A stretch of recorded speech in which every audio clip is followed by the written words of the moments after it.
We picked up a new stranger off the street in an effort to boost our fledgling ratings. Sorry, that sounds really condescending to our new person. But I'm not off the street, but thank you. From the mean streets of somewhere, it's Kitty Cat. Welcome, Kitty Cat. Meow. 4, 3, 2, 1.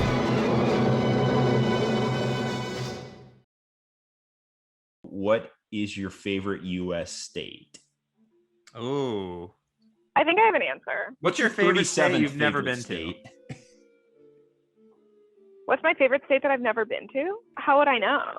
Well, that's the beauty of it. You don't. Okay, I liked Vermont and I liked California. Okay. Both Vermont.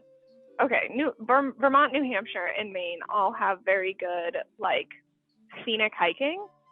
Oh. But Acadia National Park in Maine is probably one of the like most beautiful places that I've been to. I haven't really experienced the Northeast too much, but I do want to go visit. Same here. Yeah, it's a cool place. I'm gonna go in the fall. Oh, go ahead. In the fall, there's this, all the leaves change colors. And there's this activity that people do called leaf peeping. Leaf keeping? No, Is that leaf like raking peeping. leaves? Peeping with a P? Yes, peeping with a P. Okay. And what does that mean? Oh, it's just peeping at some leaves. So it's like, is it like bird watching, but do you know what peeping means? Like where you like peep at something? Or is it like the marshmallow peep? The definition. Where they make peeps out of the marshmallow peep. It's the former, not the latter. They throw marshmallow peeps at the leaves. I have to copyright that. So anyone listening, that's my idea. Leaf peeping. And it's kind of like Jeepers Creepers. Where'd you get those peepers? And don't worry, I didn't sing it. That's true.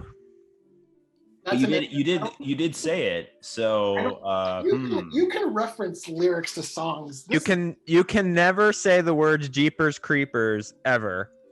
Not to mention, I don't think the person who even wrote the song knows who the artist is. That's true. It could be in the public domain. You never know. I really think I just, it's a very boring answer, but I do think didn't you say California? Didn't you say California, Kitty Cat? I did list it as up there. I think it is a boring answer, but it's so true just because it's like literally it's an entire like coast. You know what I mean? And Northern California versus Southern California is like just completely different versus the coastal versus inland. But I will also give a shout out to Georgia. I think Georgia is a cool state too, just because it's pretty diverse. Nice weather. You have Atlanta, which is really cool, and it's like the new Hollywood essentially. You have Savannah, which is it's a really like cute city. It's very nice if you've never been. And it's got, close to the beach. Although, Tybee Island is like Savannah's beach. I like Hilton Head better. Sorry, Georgians, but and then you have like Helen, Georgia, which is kind of like this Christmassy, cool city. There's a decent amount. And then its proximity to everything is pretty cool too.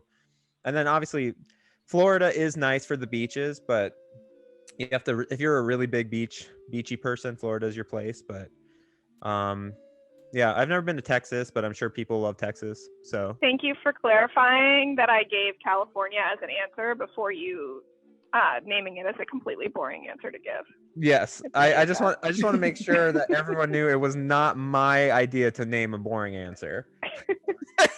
No, I'm just kidding. I wanted to give you credit for it, but I think, it's a boring answer just because it's kind of typical, but at the same time too, like it legitimately is.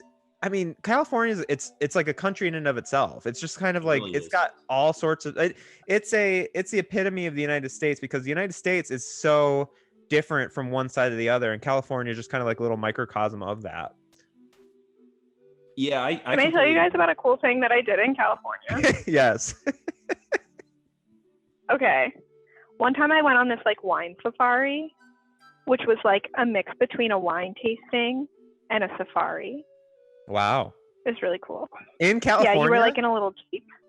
Yeah, in California. So you were like, it was like in the wine country. What kind of safari are you doing in California? Are there lions? No, there weren't lions. It was more like a kind of petting zoo type of situation. That's cool. But you were like in a Jeep. There was a giraffe. There there. Oh wow.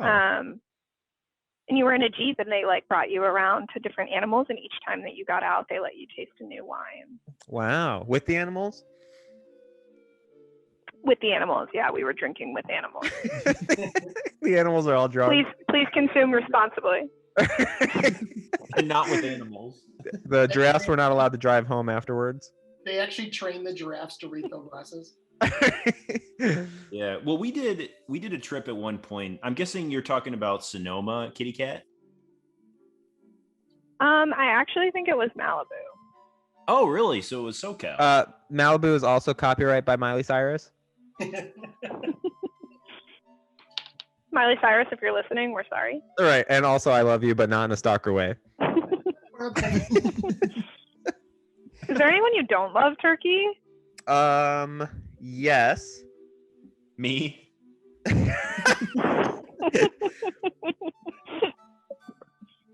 Yeah. Every celebrity we've named is someone that Turkey loves. Yeah, because I think there's probably a lot of good celebrities out there.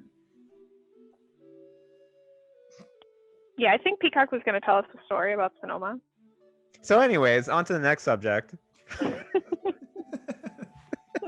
This is my revenge for... Is Peacock there? Did he go to get waffles? It really is, Peacock. No, I'm here. What's going on? No, this is a revenge. You were going to tell a story, and I was saying Malibu, not Sonoma, but then that got us onto a Miley Cyrus tangent. What's your story about Sonoma? We went up there once, and we just did a trip around there, and apparently they have a sort of similar thing, not with the safari-esque version of it, but it's like a train ride where you go to all the different wineries, and you can start in like San Francisco or the Bay Area itself, and then take the train all the way up to Sonoma and the other surrounding areas, and just get on the train and I think drink on it all day. And it may be an overnight trip too. It's interesting. That's all. Please drink responsibly. Yeah. And not with animals. Kitty Cat, I was imagining your story with the safari, but I was imagining it in Sonoma and how there aren't any animals up there. So I was imagining a really bad discount wine safari where instead of real animals, oh my god, cutouts. And they're just like, no, you can drink with the animals, and they just throw the wine into the cardboard cutout and it just splashes on it. I fed an animal too. I don't remember what it was now. Giraffe. I don't remember what animal it was, and I don't remember what I fed it. Giraffe. You said giraffe. No, yeah. I didn't feed. I did feed a giraffe at a different thing. Squirrely, what's your state? So it's going to be really boring now. Is it California again? No, it's not. Although Big Turkey did mention it. I really like Georgia for the same reasons. Savannah is one of my favorite cities. And I just think that it has a lot to offer. The weather is probably my least favorite part about it. However, depending on the time of year, it can be really gorgeous whether you're at the beaches or even in Atlanta. It's just, I don't know. It can get crazy hot, but like during the cooler months, it's like perfect temperature. Perfect, absolutely. And we're not even to talk about Hawaii and Alaska. Like there's just so many cool states. I really want to go to Hawaii or Alaska, and I want to do a cruise in Alaska, and I'd love to live in Hawaii for a little bit because I know it's super expensive there, but and it's a relatively small state, and obviously it's pretty isolated. So it has, the only thing I've heard about it is sometimes you might run out of stuff to do. So great to vacation, but maybe if you want to go to a place where there's always a million things going on, like a New York City or San Francisco. I've heard that it can be a little boring compared to it, but that's just what I've heard. And I think I mean, I'd love to visit, and I haven't done it personally, but it looks like an amazing place to go visit. So Hawaii is definitely on my list of places I want to go to as well. Yeah, me too. Maybe all of our Hawaiian listeners will host us there. Yeah. Can you please? I would love to get like an office in Hawaii. Wouldn't that be amazing? Yeah. If we make a lot of money, we'll get a physical office in Hawaii if we can afford it. Perfect. I do have a question for the entire group. Yeah. Has Turkey been to Alaska? Turkey has not, but is planning on it. Oh, must be your favorite state then, huh? No, I'm saying I'm Turkey and I love Alaska. What? I'm just saying there's a lot of states that we haven't even mentioned.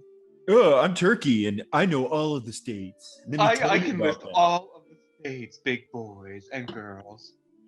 Oh. If we're now talking about states we haven't been to but are amazing, without even knowing anything about them, I would say Montana is actually right up there, because everything I've heard about it and seen in pictures and heard stories about and seen in pictures and then heard narratives about, I think it sounds amazing, and I really want to visit there someday, and I want to ride a horse, and I want to ride a cowboy. Oh, wait, you can't say that, right? Never mind. Yeah, I've heard of Montana. I've heard of Montana too.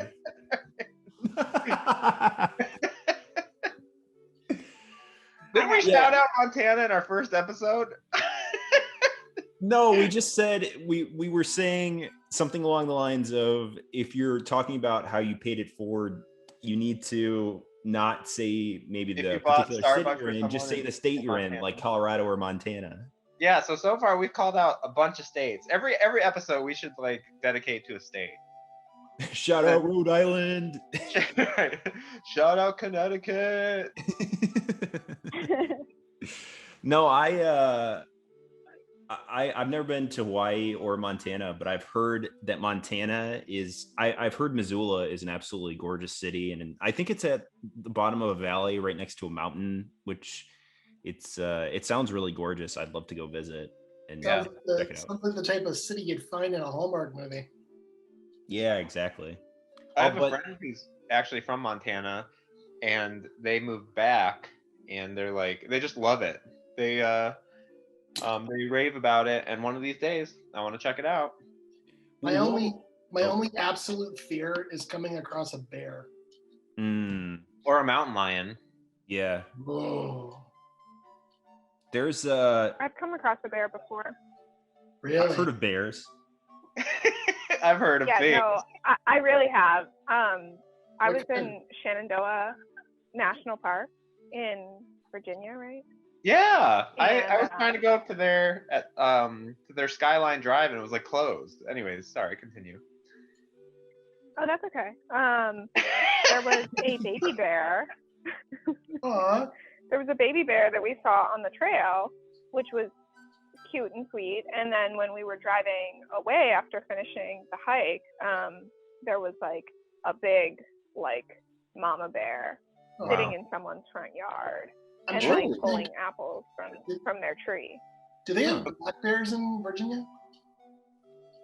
I think it was a brown bear. Brown bear, okay. I think I came across a black bear in the no, wait. It was, why am I drawing a blank? It's in Gatlinburg. Why am I drawing a blank of what the mountains are called? Appalachian? No. In Tennessee? No, that's God, what are they? Yeah. Why am I drawing blank? But Gatlinburg, we were walking and we saw a bear. Like we were like on the side of the road, like going into like a hiking area, and there was like a bear like down probably like 20 yards away, but it was like down into the forest, and we're like, oh my gosh, that's actually pretty close.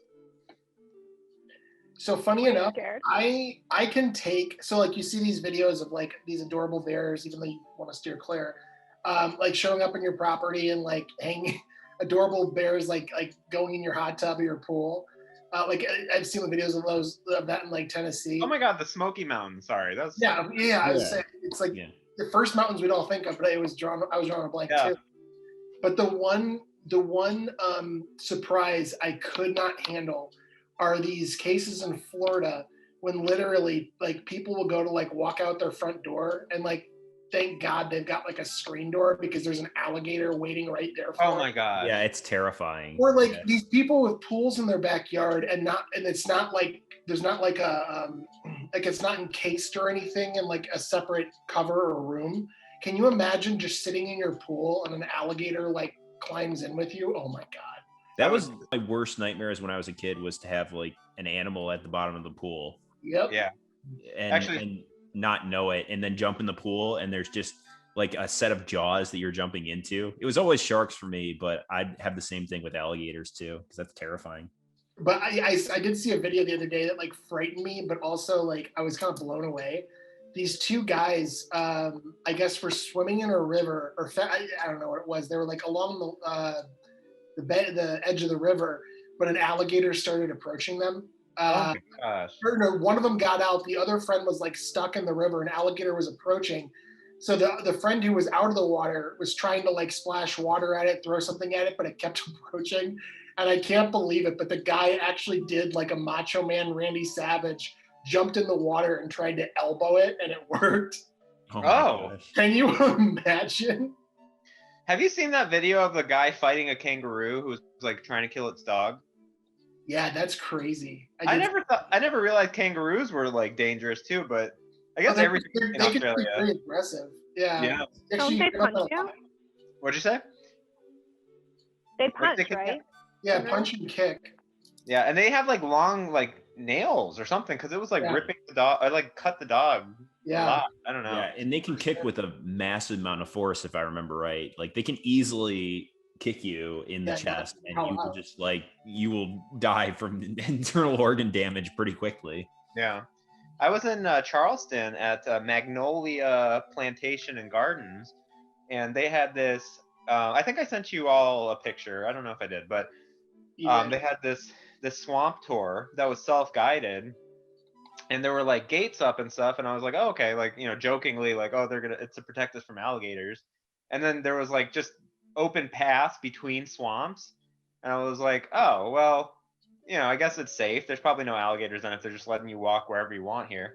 And as I'm walking, all of a sudden I see this like thing walking up from one swamp, crossing the path to the other, and it's a huge alligator.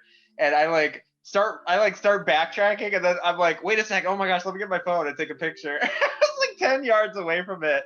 And then I realized that those things can run really fast. I was like, well, I'm glad it wasn't paying me any attention. But here's the thing about gators is it's the crocodiles you mostly need to worry about. Like, you don't want to be in the vicinity of the gators, because if you agitate them, they will attack you. Yeah. But that's why you see like plenty of times golfers will actually keep golfing when there's a gator 10 feet away. I mean, they'll keep an eye on it, but they're not going to bother you generally if you don't bother them. We were trying to, as soon as we saw, I mean, I keep forgetting what the difference between like how you can tell which one's a gator, which one's a crocodile. Rounded versus pointed snout. Pointed is crocodile. Okay, I think it was a gator. I think it was rounded. Anyways, and there it's usually more gators in the south than crocodiles. Yeah, no, indeed. Yeah, it wouldn't be crocodiles. Yeah, so it's likely a gator, and so I was thinking that, because then we're like, okay, we got to get out of here, but then like the whole path is pretty much just open, so like the entire, and it's a pretty narrow path, so like the whole time I'm like just like looking around and just making sure I don't see anything that like resembles any scaly creature. And even that gator that I like stupidly but also really cool was taking video of, like once it went back into the water and it just kind of stopped swimming, like if I didn't know it was there, I would never have seen it. Like it looks like it blends in perfectly. Mm-hmm. So it was a little nerve-wracking. I'm telling you, I'll deal with spiders, sharks, I don't care. I cannot. Sharks, no. Yeah, if sharks I see a shark, I'm also peeing my pants. Yeah, I used to have a huge fear of the open ocean, and I still kind of have it. I still do too. What? I still do too. Oh, really? Yeah. Oh, yeah. The ocean. I like being in it, but like I can't go too far out in it, like swimming. Mm-hmm. In a boat, sure, but I can't swim too far because I don't want to get eaten.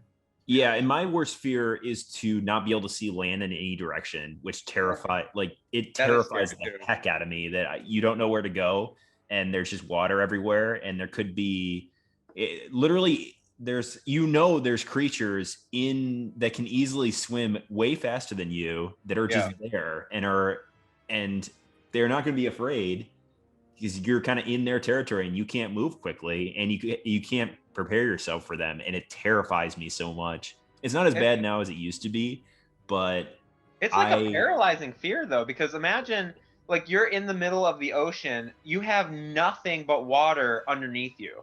Yeah. Like and there's around you. Yeah, and around you, and it's like everything below you. Like I mean, there could be hundreds of thousands of creatures there.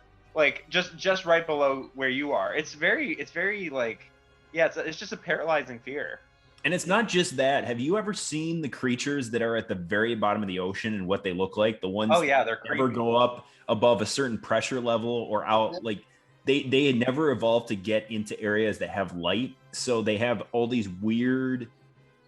They have all these weird setups. Like the deepest, darkest parts of the ocean have some of the most terrifying looking animals. Like if you ever want to not be able to sleep at night, just look at an anglerfish and try to like the most terrifying picture of an anglerfish and imagine that swimming under you. They're not big, but they're like terrifying. Yeah, they're ugly. Do you know what that reminds me of, Peacock? What? That episode of SpongeBob where he's like in rock bottom and he's trying to get out, and it's like all of the creatures down there are like creepy looking, and they have like lights and like big teeth, and they can only understand your accent. Yeah, I was gonna say they can't. They don't speak but they do that thing. And SpongeBob can't figure out what bathroom to use because the signs on the door don't make any sense. And he says, "I'll just wait for someone to come out." And then everyone comes out, and he can't tell which bathroom even after. And the doors like open like in weird ways too. Like they open from the top and from the bottom. It's such a great episode. He keeps missing the bus. Trying to get. He's like buying that candy bar, and every time he like presses on it, the bus comes flying by. Right. Or like sneaks up while he's walking towards the candy bar station. Yeah. He like runs towards it and speeds away. That's such an amazing episode. Oh, SpongeBob. Yeah. Why? It does make the bottom of the ocean seem scary. Yeah. It doesn't need much help though. Rock Bottom also is a copyright of Haley Steinfeld. What? I think we've talked about all the state stuff and gone all over the place along the way. But do we want to talk about our favorite SpongeBob episode? Is that another good topic to have? No.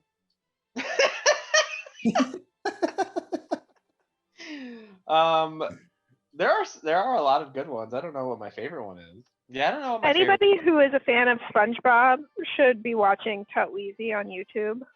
Tut Weezy? Yeah.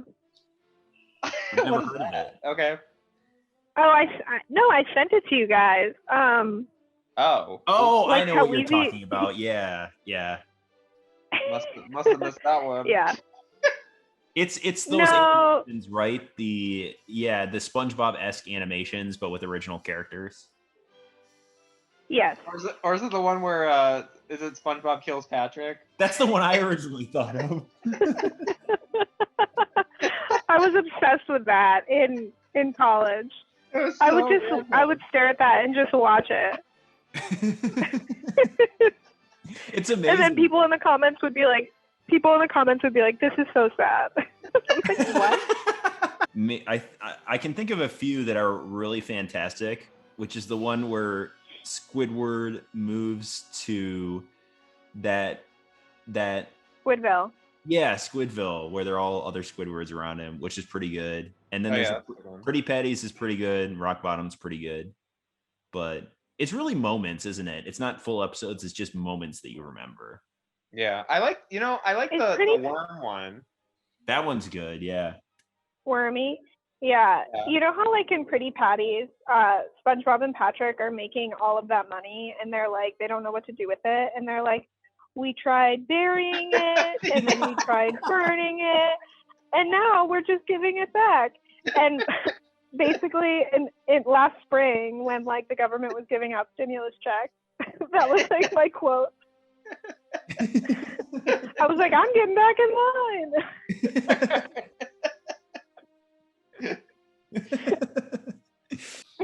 I also like the driving license episode.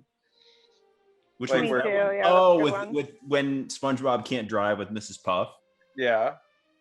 Yeah, but then he like lies and tricks her into getting his driver's license, right? And then he like loses his mind because he feels so guilty. Wait, is Well, that a the one- different one? I don't know, because there's a couple, and I'm thinking of also the one. where he Oh was- no. Okay, wait. He doesn't lie. Mrs. Puff just gives it to him That's the one I'm because thinking she's of. like Yeah. fed up with the fact, that he still hasn't gotten it, and she's the one who feels really guilty, and she's like adjusting the radio station in her car, and it's like Oh, SpongeBob's yeah. face. And then doesn't she check on SpongeBob and SpongeBob's like doing nothing? He's just in his house or something like that.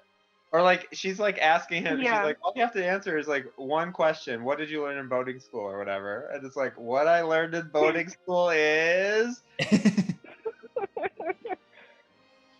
Oh, do you guys know the one where like Flats is there and he's the bully Yeah, Oh, that's yeah. a good one. That was amazing. in boating school? And like my number one quote from SpongeBob is like Mrs. Puff says to SpongeBob, like, I talked to Flats, I used your name.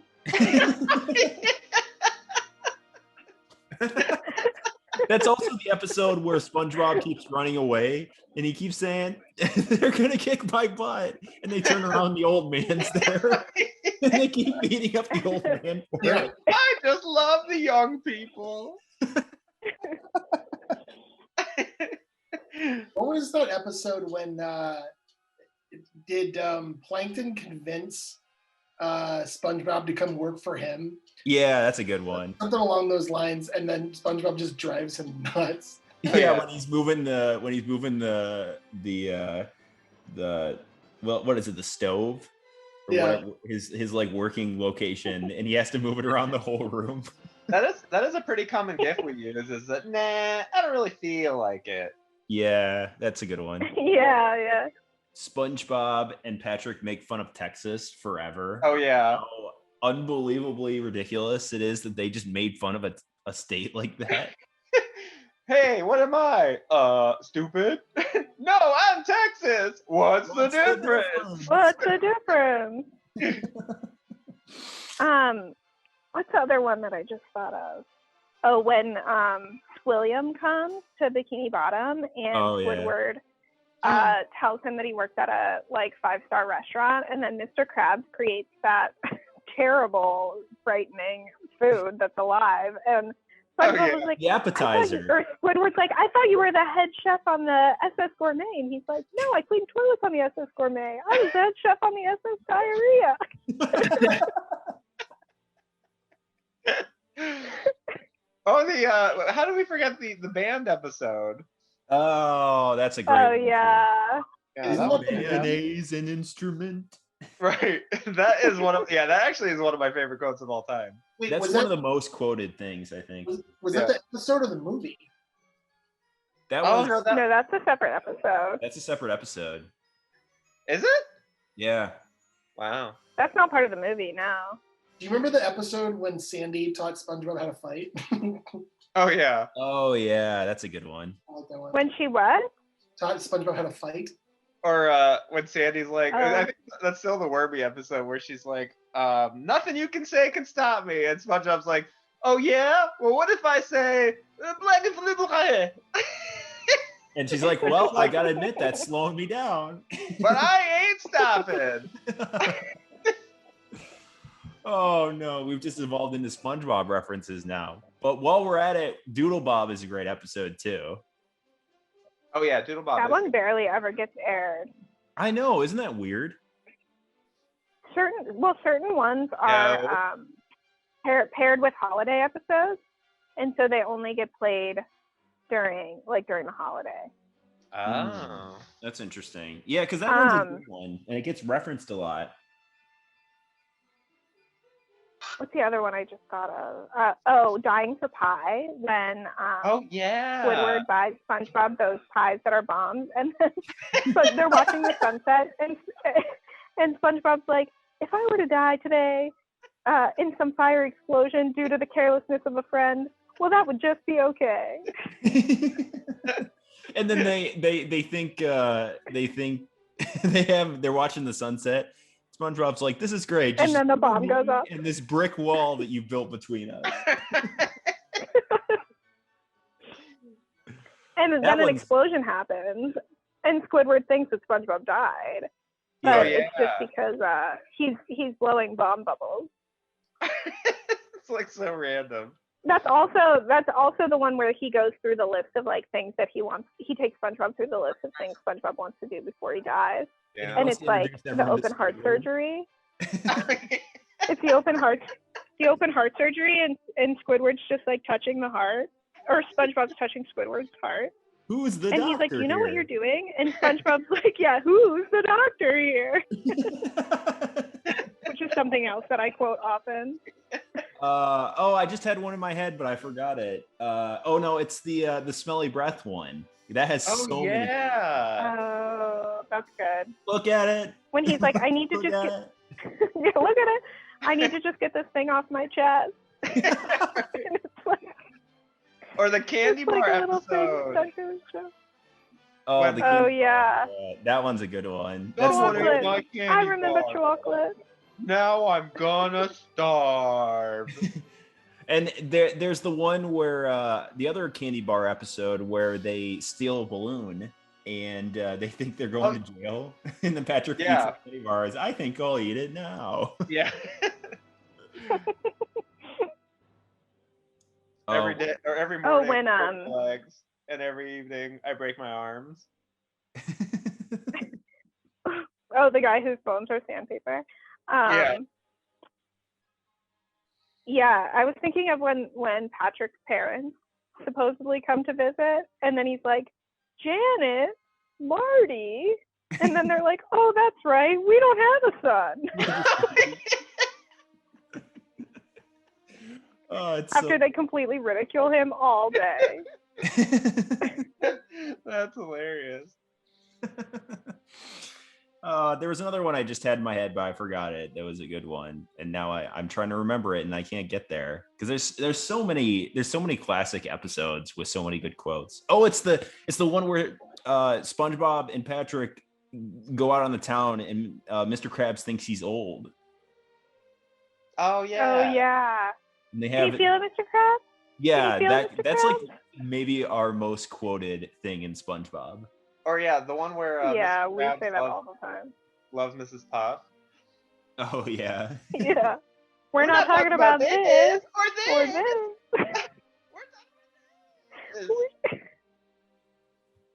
Yeah, that one's good too. So many good episodes. Yeah, there's even the swear word one where it's always the dolphin noise. Yeah, that one's pretty good too. Oh yeah. Squirrely. The one where Squirrely. One more time. So anyways, Mighty Ducks. I was actually thinking of my other favorite episode of SpongeBob when SpongeBob split his pants. Oh yeah. That's pretty epic. When he what? Split my pants. Oh, that one's pretty good. Like, he goes to lift weights, and it's like a marshmallow on each side, and he still can't manage to not split his pants. And then there's the episode where with Bubble Buddy. That one's pretty good too. Yeah. I love that guy when he buries him on the beach, and they're all mad at him for things that he did, and the one guy's like, dude, he made me experience high tide. Oh! That was so dark. It was, but it was so funny. I'm thinking of that one where Plankton is trying to turn SpongeBob mean at the beach. Oh, that's a good one. And And that guy's like, he has a metal detector, and Plankton's like, tell that guy to go fall into that ditch. And SpongeBob's like, hey, did you check in that ditch? And that's like buried treasure. and then the guy, he's like, he's like, you stole my ice cream cone. Great, now let him have it. He's like, you can have it. Or the fun song with That's a good one. SpongeBob. Is that the same episode? I don't think so. I think the fun song's I different. don't think so. Man, there are so many quality episodes. Yeah, I think my favorite is the one with the bad breath, though, because there's a look at it.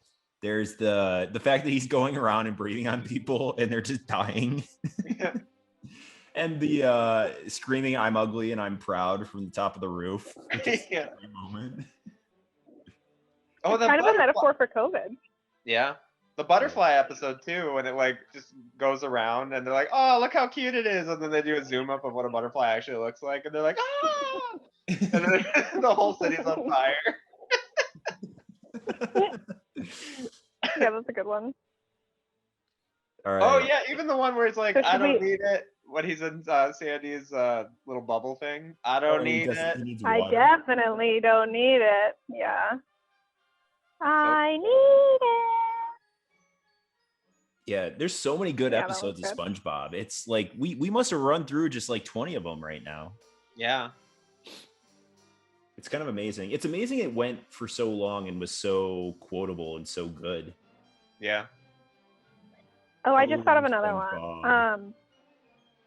When they accidentally get paint on Mr. Krabs' first dollar, Oh yeah. and then there's the computer there. There's the computer there, and he's like, SpongeBob, remember, we have technology. And they just take the computer and start smashing it against the dollar bill.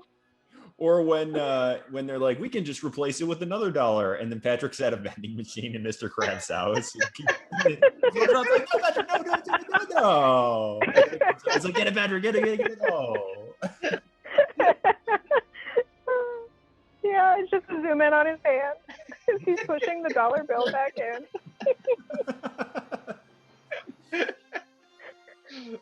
Oh, that's really good. That one is a good one. Okay, can we legitimately talk about how it's baffling to me that the Royals in England get so much coverage in the United States and people are so interested in them? It is pretty fascinating. Why do you think that is?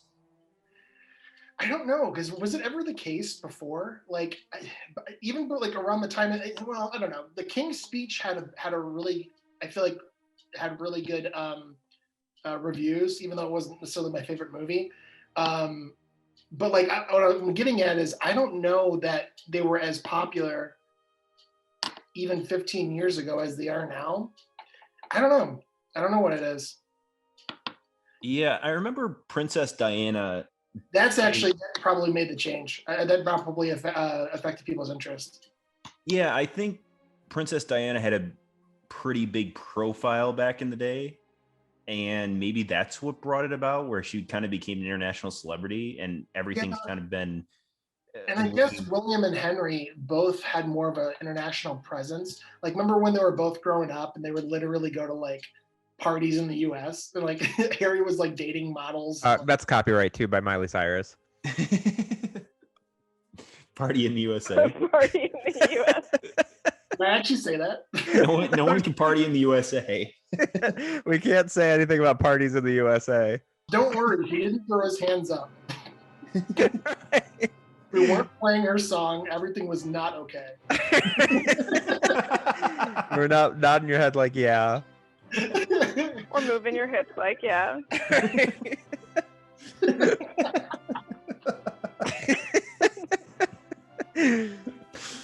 This is off the rails already. Obviously, I haven't been alive forever, so I can't comment on all of eternity. But I feel like there's a fascination of just royalty in general, like kings and queens and stuff. Yeah. Like, I don't know. I feel like fascinating tradition, Yeah, and so I don't know. I can imagine it's probably been there for a long time. especially since we came from what? You can imagine it's been there for a long time. Well, you guys are saying like it's a recent thing. I don't know if it's recent. I think it's been pretty much. Oh, you're saying the interest has been okay. I thought Yeah. you were saying royalty, kings and queens have been around for a long time. Oh yeah, I mean, kings and queens have been around for at least 20 years or so. So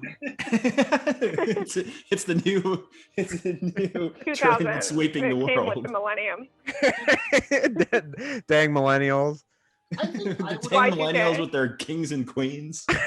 Who do they think they are? This is America. I would go so far as to argue that the soul, how do I say this? Oh, we can't say kings and queens either. That's copyright by Ava Max. I don't know who that is. Are you serious? Actually, she's more recent, but she's awesome. You should look her up. Ava Max. Also, if you're listening to this, you are great too. Okay. That's it. That's all I got. I thought you were Okay, wait. I have a comment on the royal family thing. Okay. Okay, so I was listening to another podcast, which other Whoa. people shouldn't do. They should only listen to this podcast. Thank you for the Um, clarification. Yes, exactly. Don't listen to other podcasts. Nope. But someone like Princess Diana and now Meghan Markle are like very like, what's the word I'm looking for? They're like exposing the royal family. Yeah. I'm not trying to make a comment on that necessarily, other than to say like I feel like that is what gained a lot of popularity, because before the royal family is just kind of like boring, but then Sure. like Diana and Meghan Markle like revealed all of this like controversy. Yeah, And so the I feel like that's where turmoil some of of the being popularity came royal from. and all that. Yeah, exactly. Yeah. Yeah, I think that's possibly true. Can you Makes a lot of imagine sense. being in that world? Would I'm not even No. putting that in the form of controversy. I just mean, can you imagine living that life? would you choose it if you had the chance, knowing what you do on the public side? No. It's funny. So, like, if you asked me this 5 years ago, I would have probably said absolutely, because it sounds like a fascinating, like, extremely cultured life. But, like, I don't know. After all this went down, okay, so maybe I am talking about a little bit about the controversy. But, like, after all this went down and, like, the kind of, I guess, controversy removed, the amount, like, that your freedoms really are restricted, or the extent to which you kind of have to put on a face, just bearing the responsibility of being an image for this institution or this firm, as Harry and Meghan call it. It's kind of fascinating. So absolutely not. I think it would drive me crazy. Yeah, I feel the same. I would not want to be born into that sort of spotlight and publicity. And it's interesting because I think Japan still has an emperor. The emperor has waned in power a lot throughout its history, Sure. but it's especially been pretty much a ceremonial figure since, I think, after World War II. And I think the most recent emperor's son, or the most recent emperor, I can't remember which, one of them like abdicated because they didn't want to hold that responsibility anymore. And I think in many ways, because there isn't real political power, but there's still all the ceremony behind it, maybe it's not, it's basically being a celebrity at this point in time. And it's being a celebrity without choosing to be a celebrity. So it's obviously not going to be for everybody. I think the main reason that I wouldn't want to be a part of that world is because part of the reason I value freedom so much, just individual freedom, is I want to be able to make a rallies run whenever I want to. I fear that the future King of England can't do that. He has to have somebody. Rallies is not the same if you have to send somebody out to get it for you. Not that they have rallies in England, and not that this makes any sense. Yeah, they might have checkers actually. Or Frisch's. Jimmy John's on Palace grounds. It's not the same if you're not driving in like a 2001 Honda or just some beater to go pick it up yourself. and risk getting a completely different order that from which you ordered that other than I can't speak today, getting a completely different order than what you actually ordered. If somebody brings it to you, especially if it's the palace ordering it and you know it's going to be right, it's not going to taste as good. I do want to bring attention, though. We are not making fun of anyone who is driving a 2001. So if that is you, it was, just don't worry about it. It was just a joke. Here's my thought on the royal family thing. Thank you. Oh. Yes, kitty cat. Yeah. Meow meow. Thank you, turkey. Meow. I would just think it would also be boring. I don't know. Does anybody else feel that way? Like, I kind of imagine being a princess and just like, I don't know, you don't really have your own life. Yeah. And you don't work. You know? Fine, absolutely. And Well, it seems like it's work. probably really just like traditional. Could you? Yeah, like Princess Anne. I think most people do tons of charity work and that sort of thing. So you can easily get out and do charity work. I'm pretty sure Princess Anne, who is my favorite royal, who has a ton of interesting stories about her, including a time where someone attempted to kidnap her and she basically told them off at one point. Anne was Charles's sister, correct? I think so. Wow, and she's your favorite. You don't even know. Well, I don't know the royal family. I just know Princess her. Anne, if you're listening. Yeah, future peacock. We're sorry. Yeah, I'm fairly certain. I'm trying to keep it together in my head, but go on. I can't keep track of the royal family and who's connected with what, but it may be. I can't remember if it's Elizabeth's sister or Charles's sister, but I think Margaret. Then I can confirm. Margaret is Elizabeth's sister. Anne is Charles's sister.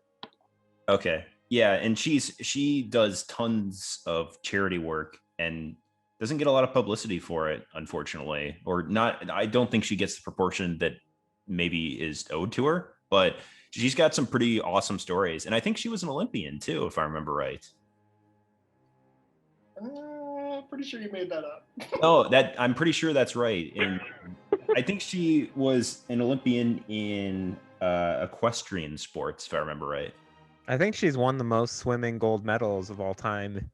She's Michael Phelps.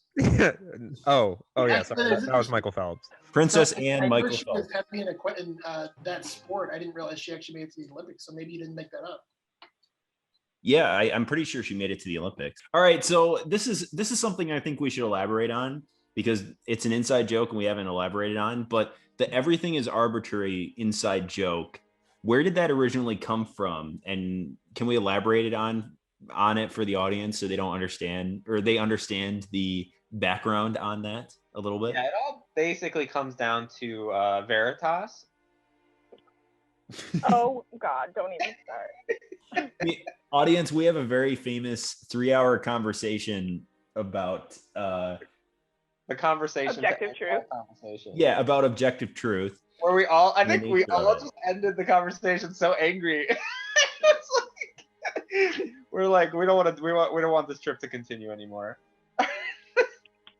and then it became the Veritas conversation. Yeah, I think everything is arbitrary actually came before the Veritas conversation. I think everything is arbitrary came from the fact that like we would just have arguments and then counter arguments and it would just be nonstop. So we would just end arguments by being like, well, everything's arbitrary anyway. Yeah. But there has to be what? No, it was well, I disagree with that. No, so I do remember where it came from originally because we were having a conversation where I think there was some kind of argument over what form objective truth takes or something like that. I think that's the very base is subjective versus objective truth. And Kitty Cat was and I don't know, probably still is of the belief that is your belief that there is only subjective truth? I have not really thought about this for a long time. I think the discussion was that you. I think. Yeah, you don't believe in objective truth, which would mean everything has to be subjective. And then my belief was there has to be objective truth. And I probably early on, well, I definitely, I still also believe that now, that there has to be some objective truth, but I also know that there is, I mean, there's such thing as subjective truth. I may have been a little bit more extreme in the past in the terms of like, I was saying like everything boils down to an objective truth, which I still kind of believe in a grand scheme of things, but there are like offshoots of it, like what's your favorite color and all that stuff. Like you can't really objectify that per se, but I mean, I guess that's the thing though. It's like you theoretically still probably could, but so then we just kind of start our ending arguments. Well, everything's arbitrary and everything's subjective anyways. Yeah, and that was Turkey, was there like an objective truth that you were saying that everything came down to? Well, my base argument for against subjectivism is if you believe that subjective truth is true, then you're objectifying subjectivism. Right. So, yes. That makes me a little crazy to hear that, because that was a common argument that we would come up against. Yeah, because if you're stating that subjective truth is true, then you're saying that's objectively true. So that's where my objective truth. You have to have something objective. Otherwise, you can just say whatever you want, and then it's all meaningless. Which, I mean, that could be. But then the restriction on it comes that our ability to perceive the objective truth is limited by our own subjectivity. As a sort of opposite side of the coin, in terms of there must be objective truth, that is only according to our subjective perceptions, which very much, like you're talking about favorite colors or perhaps taste, where you can say, when you taste something, is there an objective taste to it if that taste is in reference to the subjects in defining it? And then you get to the problem of even mathematics, when you're saying something along the lines of there is one atom or something like that, or there is one subatomic particle, we are unable to observe the highest and lowest units within the universe in a way that we can perceive easily, if that makes sense. Right. So we cannot even say, you can say, oh, there's one apple, but the apple is just kind of a construct around a whole bunch of other things. And then you can ask the question, well, if the apple is an inch in size or something like that, then is it more of an apple than it is like an apple that's 2 inches in size, and that sort of thing? And then it's just it becomes like the objective truth is definitional, and we cannot even observe the highest and lowest levels, to which, especially the lowest level, which defines all of those constructs. So that goes back to the whole bottom line of, well, if you're saying that we, like, the objective truth that we're talking about is subjectively defined, it's still assuming that there's you know what I mean? Like, everything that we're saying is we're still assuming there's an objectivity to it. But there's an answer. Yeah. Yeah. So, but Turkey, wouldn't everything be negated then if the one subjective truth is that, if the one objective truth is that everything is subjective, then that just negates itself. If everything's subjective, then so is that truth. Right. So that's where we reach an impasse, because it's negating on both sides. That's when everything is arbitrary comes in. Right. Yeah, which was initially just a joke, but that's also, it could be a way of saying that there is no inherent objective or subjective truth. But exactly. So, and you can interpret in either way, because if you say there is no objective truth, that's an objective truth statement. Yeah. But if you say everything is but if you say, well, hold on. I'm still I was thinking of something to advocate for subjectivity, because it also is negating in objectivity too. Because if you're saying everything is subjective, which is an objective truth, then something has to be, bottom line is one of them has to be wrong. Which, again, even it's saying that, you're saying something has to be right and something has to be wrong, which again boils down to there has to be an objectivity to it. So that's where I come in with my viewpoint. But Yeah, and But also observationally, everything's we still lack. I uh, think the limiting factor that I see, if you're using perspectivism, or you're assuming that our perceptions are representative to finding truth, the problem with that is, number one, we're still very limited in evaluating the highest and lowest levels of our universe, as mentioned. Like, there may be things smaller than subatomic particles, or there may be, for example, truths that are imperceivable because of our limitations. Just because we're limited doesn't mean that there isn't an objective truth behind everything. Yeah, no, I'm not saying that, but it's just it's tough. Even if there is an objective truth, how do you properly perceive that with the limitations of the human mind, or our limitations in general? Or how can you pull conclusions when you haven't seen the whole story too? Which is right. And that is a question I am not answering with my argument. My argument is that there just is an objective truth. I am not answering how we can figure it out or whatever. I'm just saying you have to agree that there is one first. Like, that's the base. And then you can start figuring out how to find it, which I think ultimately you kind of hit on. It could prove itself wrong in a way, though. You have to have something that can be like you have to have something. Isn't that the same thing as the issue of saying everything I say is false? Isn't it sort of an extension of that? Right. That's like if you say everything I say is false, it's a conundrum. Yeah. A paradox. But to be fair, I'll give fairness to the other side. All of this is assuming logic and what's the word I'm trying to say? Contradictions are a rule. You know what I mean? So if contradictions cannot happen, then like we are just kind of assuming that they cannot happen. Yeah. If that makes sense. Because we're using our limited logic skills, and in our limited logic like verbiage, contradictions just it doesn't make sense because it doesn't fit with our logic. But in a world where contradictions can exist, then that boils back down to everything is arbitrary, and also not arbitrary, and somewhat arbitrary, and mildly arbitrary, and moderately arbitrary, and hugely arbitrary. Because every scenario, it's like a parallel universe almost, in a way, argumentation. Like, everything can happen all at once.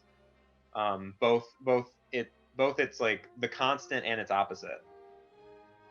Yeah, and I think it's just go back to the crux of this, because we're kind of getting a little bit in the weeds on this. Our viewers are like, "What the heck just happened?" Yeah. These are some of the conversations we get into that get a little. They never seem to go anywhere, but they're always kind of interesting thought experiments. And that's where this a 4-hour conversation during the Veritas campus. Yeah, and we never really come out with a conclusion. We kind of just waffle around, which we can't imagine anyone likes this, but we might as well put it out there and see who responds to it, just out of curiosity. But arbitrary and Veritas.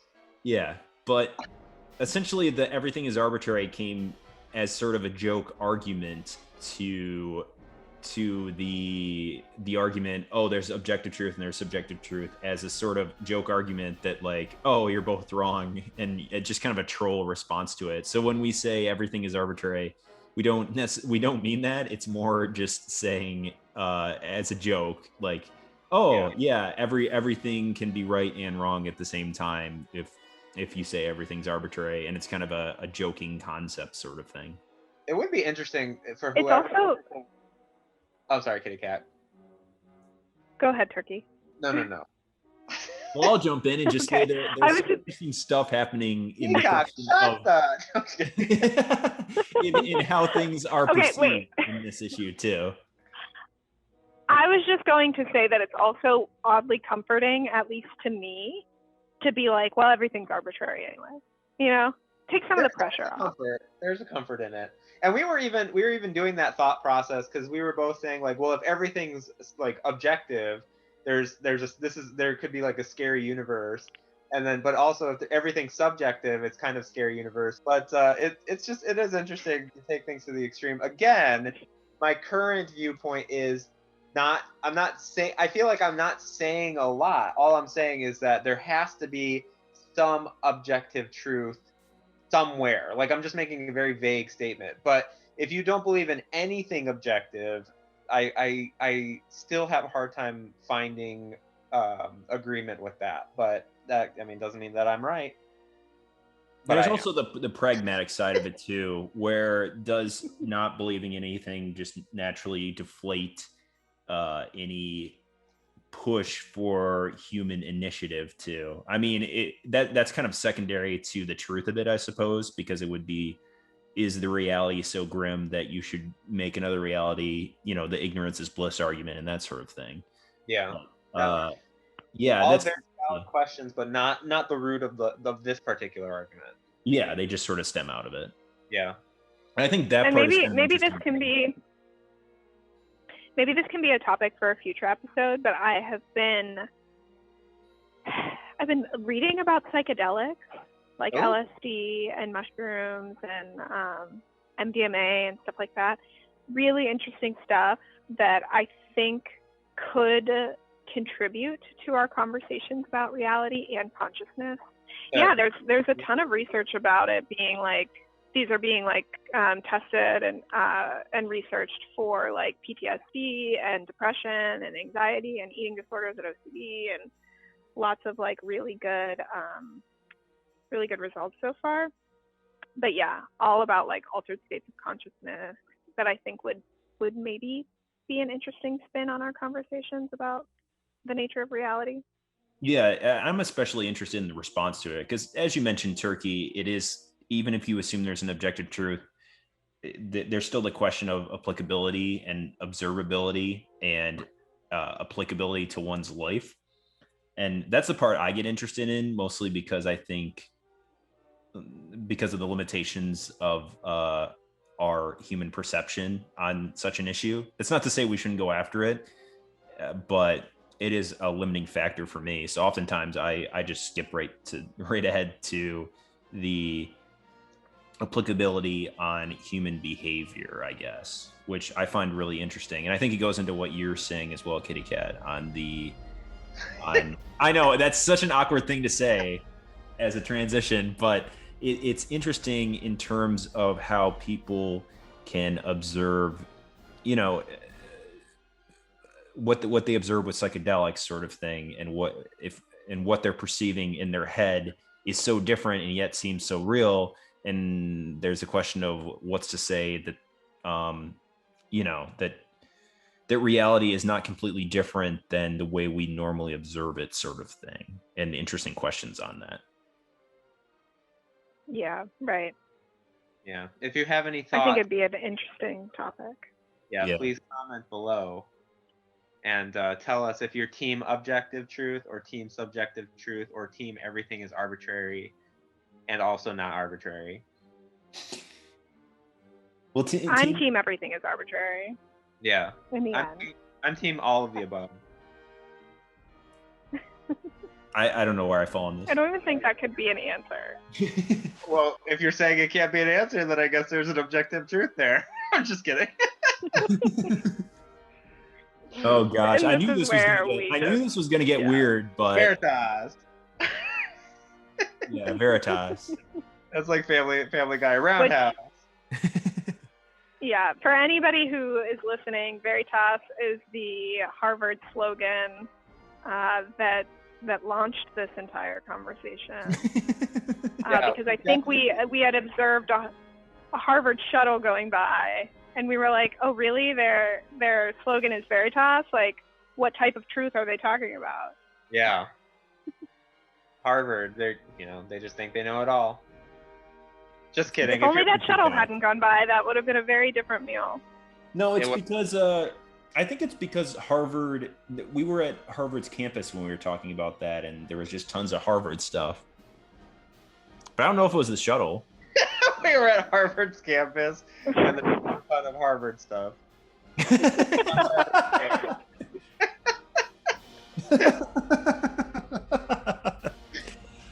Dumb, deep conversations. We like these.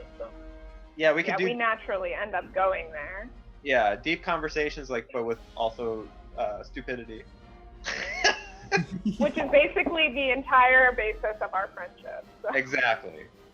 That is what our friendship is built on. Pretty much. And with that, should we end? What maybe this will be the ending of the podcast. With Let's be friends. Yeah, let's be friends. Let's be friends. that could also be the title. Yeah, we'll find a title out of this somehow. We'll cut through it and make it work. I'm sure it'll be fine. We have. Yeah. You know. All right, good job, everyone. That's a wrap. Thanks for taking a ride on Spaceship Piff. If you're interested in another trip, check out one of our other videos. And consider leaving a comment on our most recent podcast about how you paid it forward.